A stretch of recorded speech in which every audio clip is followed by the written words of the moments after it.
Kumusta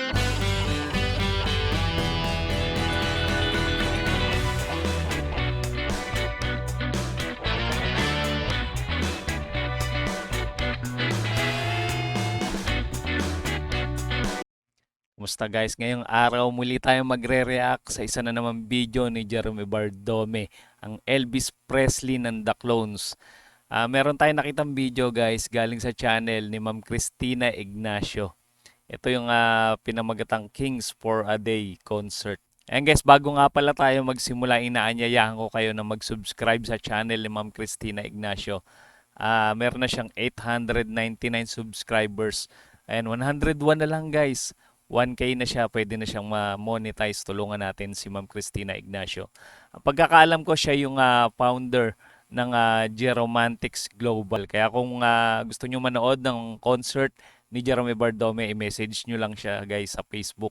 Hanapin nyo lang yung Christina Ignacio sa Facebook at makikita nyo na yun kagad guys. Sige, simulan na natin to guys. Mag-react na tayo dito sa napakagandang video, napakahusay na pag-awit ni Jeremy Bardome. Tissue. Thank you. Thank you po sa lahat ng gifts. So, again, alam niyo ba guys, nung 1-year-old ako, ang una kong narinig ka Ito pala yung sa Paddy's Point. Sa Laguna yata to guys, ginanap. na kanta, pero hindi ko pa rin sa ulo hanggang ngayon. Batang-bata ka pa, nangabuhay ka. Kasi ginigitara sa akin ni Papa. OPM. So, huwag na natin patagalin ang ating introduction sa aking ama, ng Argan, Romel Bardome, a.k.a. Papa Jam, my father, Papa Jam. Ay ba? Yoko! Yan na! Yoko! Yan na, Tita Elizabeth! Dito pala nagmana si Jeremy Bardome no, ng husay niya sa pagkanta. At hindi ko alam kung nagigitara ba si Jeremy Bardome. Yung mga kapatid niya alam ko musikero nagigitara, nagbe-bass gitara. And i-comment nyo nga guys kung si Jeremy Bardome ba nagigitara din. Magandang hapon po. Jamantics! Si Joe po ay lumaki. May sumigaw Diamantics daw. Si Papa Jam, yung tatay ni Jeremy Bardome. Alam ko nag-ano yata sila, no? Kumakanta yata sila sa TikTok. Nagla-live yata sila doon. Na puro ingay sa bahay. Kaya ako madala ako. Puro ingay sa bahay. Lumaki sa music ng lola niya, sa akin, kahit sa loob ng sasakyan, puro music ang naririnig niya. Tapos, yung mga kuya niya, Ang talagang naka-impluwensya pala talaga kay Jerome yung tatay niya, no? Talagang music lover silang lahat. Pamilya. Na isa rin sa malaking influensya sa kanya para matutong kumanta. Kung isipin po ninyo, si Jerome, ang una niyang natutunang kanta ay rap music. Hindi ko po talaga inakala na magiging Elvis Presley ito. Wala po talaga yun sa sa aking ang unawa kung bakit maging Elvis Presley ito. Kasi kumakanta po siya ng mga rap music, tsaka mga rock music. Rapper pala si Jerome. Mahilig pala siya mag-rap daw. Sabi ng papa niya. Kaya nagulat na lang po ako nung marinig po siya naman Elvis Presley. And I told him na take good care of your vocals and you will go somewhere. And now, ito na po siya. At dahil yan po, sa tulong ninyo, natulog po ninyo, bakit nandito po si Jerome. Ganun din kay Stephen, sa tulong po ninyong lahat yan. Maraming salamat po. At hindi po Dalawa pala sila magkasama dito ni Stephen JC guys, yung Freddie Mercury ng The Clones. Ayan, parehas silang sumali sa Itbulaga ni Jeremy Bardome. po talaga kaya kayong pasalamatan hindi ng ano po man, kundi ay pagpalain nawa po kayo lagi ng Diyos na inyong buhay. Maraming salamat. At ngayon po, gigitarahan ko si Jerome, isa sa mga music na kinalakihan niya. Daming tao no guys, mukhang sold out yung ticket dito. sa Laguna, Paddy's Point. Folk music. Ito po ang mga panahon namin. Dito po siya natuto.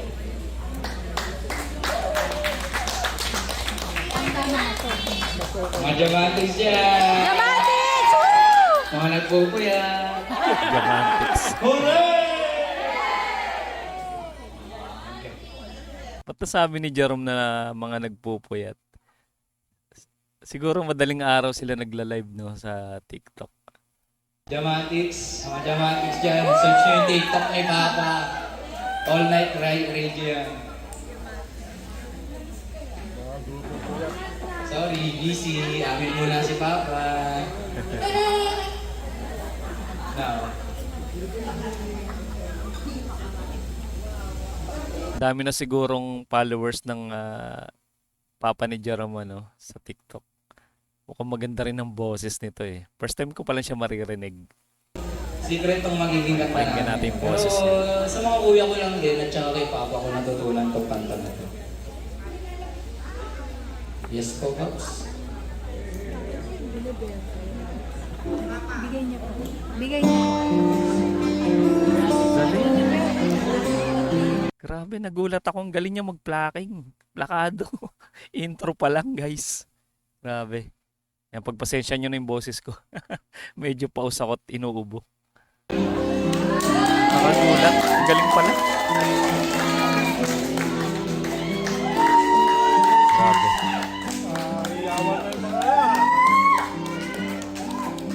Yung plucking ng papa ni Jerome, kala mo re-record, no? Pero grabe, live talaga. Ang galing ng kamay. Magaling sa acoustic. Lonely child, lonely heart, everything the same. Sounds so many but different, but it's love so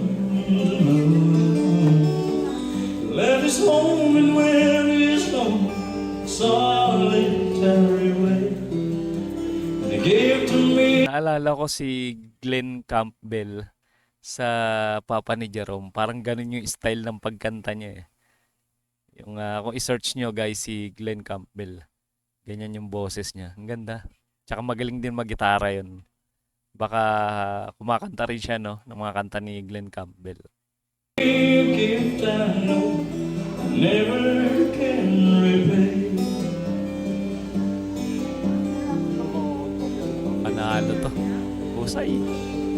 Quiet man music denies him with faith. Aduet pala sila ni Jerome. And second stanza si Jerome. Try to be a soldier, but this music couldn't work. Where was love to this thing? Trembling velvet hand. This gentle dreams of sculpting souls, the ears to understand. Sino ba original na kumanta ng leader of the band? Nawala sa isip ko. I-comment nyo nga guys sa mga nakakaalam. Lang t-shirt, di ba? Parang ano ba nakasulat doon? Parang leader of the band nga yung style nun eh. Yung t-shirt nila na color black. Kasama yung papa ni Jerome. Brothers' lives were different, for they heard another. One went through Chicago, and the other to St. Paul. And I'm in Colorado when I'm not San Antonio. Hindi Elvis yung boses ni Jerome dito. Parang sinasabayan niya, no, yung boses ng papa niya. Pare sila ng style. Living out this life I've chosen, come to know so well. Dito ako bilib kay Jerome eh. Ang galing niya mag-adjust ng boses. Ang galing niya mag-adapt kahit anong estilo ng boses na gagawa niya. Nakokopya niya yung tamang timbre.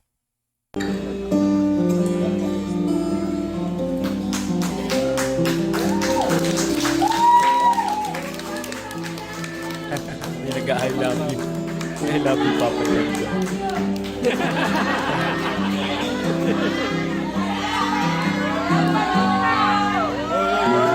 Daming Jeromantics, no? Grabe. Nagkagulo na sila guys. Ang dami rin palang sumusuporta sa papa ni Jerome Bardome. Si Papa Jam. Kanya si Kuya Ruben. Thank you for the freedom when it came our time to go. Thank you for the kindness.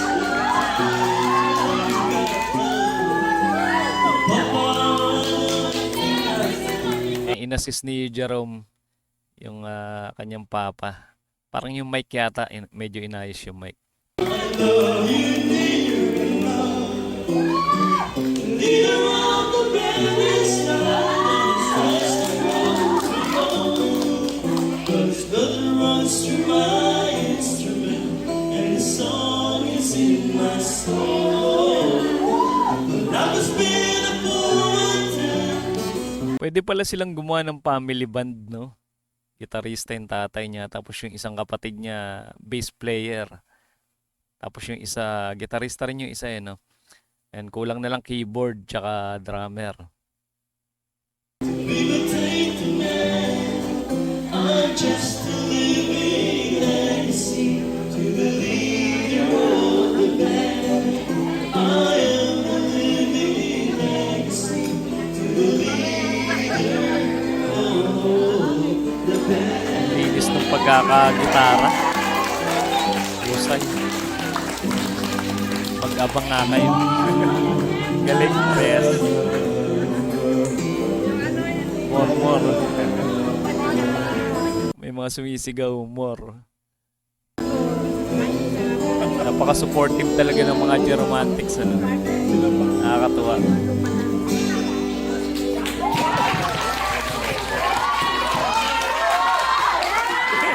That's my dad. More pa raw. Mukhang napalaban sila dito. Siguro marami silang sinunod na kinanta. Sabi. Talaga may pinagmanahan talaga si Jerome, ano. Nakakatuwa yung suporta sa kanila ng Geromantics. Pati sa papa ni Jerome talagang full support sila. And guys, isa na namang malupit na video ni Jerome Bardome kasama ang kanyang Papa Jam, yung kanyang papa guys, na napakahusay pala maggitara at kumanta. Grabe, may pinagmanahan talaga si Jerome Bardome. Ayan, paalala ko lang guys, mag-subscribe na kayo sa channel ni Ma'am Cristina Ignacio kung saan galing tong video na to. Ayan, 899 yung kanyang subscribers. 101 na lang guys, 1K na siya. Pwede na siya mag-apply ng monetization pag na-reach niya yung watch hour. Ayan, hindi ko lang alam kung 4K pa ba yung ngayon, requirements ngayon na watch hour sa YouTube. Paano, hanggang dito na muna guys. Kita-kits ulit tayo sa mga susunod pang reaction video.